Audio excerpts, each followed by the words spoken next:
Bismillahirrahmanirrahim. Assalamualaikum warahmatullahi wabarakatuh. Baik, di sini saya perwakilan dari kelompok 11 yang beranggotakan saya sendiri atas nama Muhammad Mufrizal.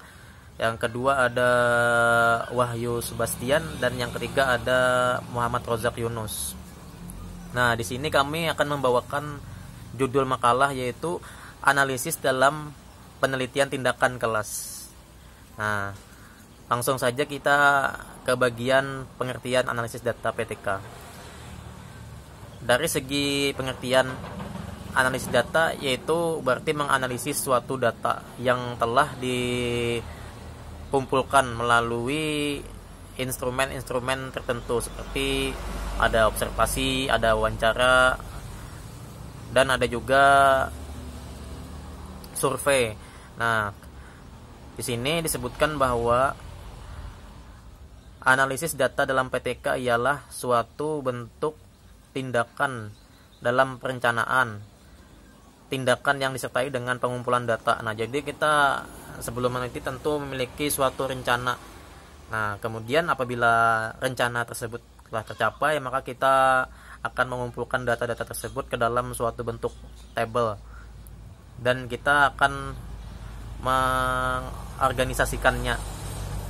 Yang mana dalam PTK ini ada juga yang namanya kualitatif maupun kuantitatif. Kalau kualitatif itu memaparkan data secara rinci atau secara teori dengan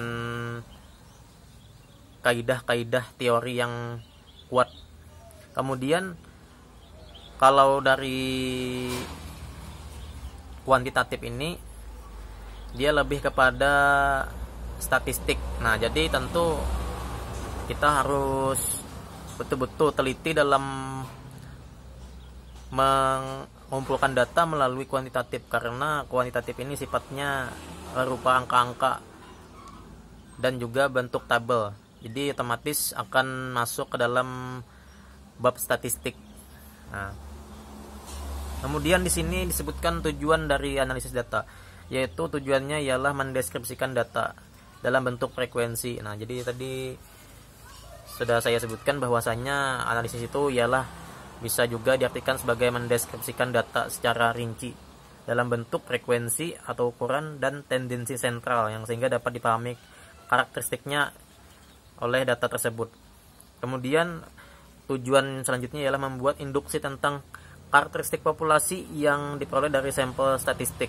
Nah, kesimpulan diambil biasanya dibuat berdasarkan pendugaan, estimasi, dan pengujian hipotesis. Jika kita memiliki yang namanya suatu hipotesis dari penelitian tersebut, yang mana nanti akan diambil kesimpulannya berdasarkan pendugaan, estimasi.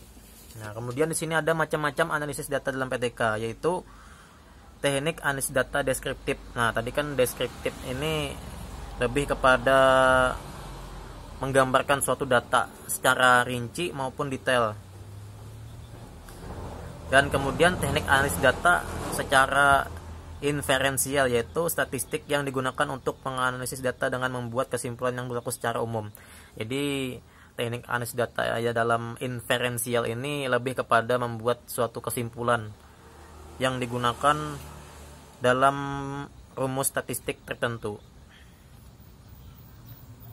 Nah, di sini kemudian ada langkah-langkah dalam menganalisis data PTK.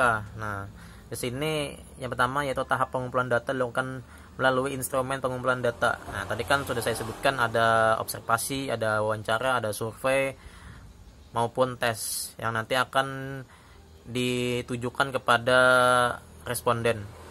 Kemudian di sini ada tahap editing. Tahap editing ini yaitu tahap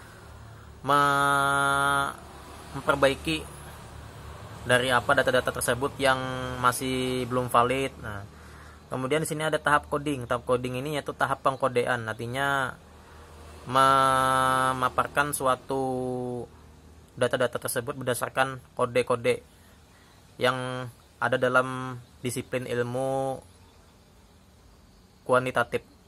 Kemudian di sini ada tabulasi data. Tabulasi data ini yaitu membuat tabel data yang berkaitan dengan penelitian tersebut. Dan selanjutnya ada pengujian kualitas data. Jadi ketika sudah datanya didapatkan, maka akan ada namanya pengujian dari kualitas data tersebut. Apakah data ini valid atau masih ada unsur hipotesis atau dugaan sementara. Nah, itu. Jadi kemudian di sini ada tahap mendeskripsikan data. Jadi ketika sudah menemukan kualitas data yang baik, lalu kita akan mendeskripsikan data tersebut dengan rinci. Dan kemudian di sini ada tahap pengujian hipotesis. Nah, jadi kalau misalnya sudah dapat deskripsi data tersebut, maka akan dilakukan pengujian hipotesis. Apakah hipotesis tersebut dapat mewakili dari permasalahan tersebut atau enggak. Dan nantinya akan dicari suatu solusi yang lebih tepat untuk menangani permasalahan tersebut.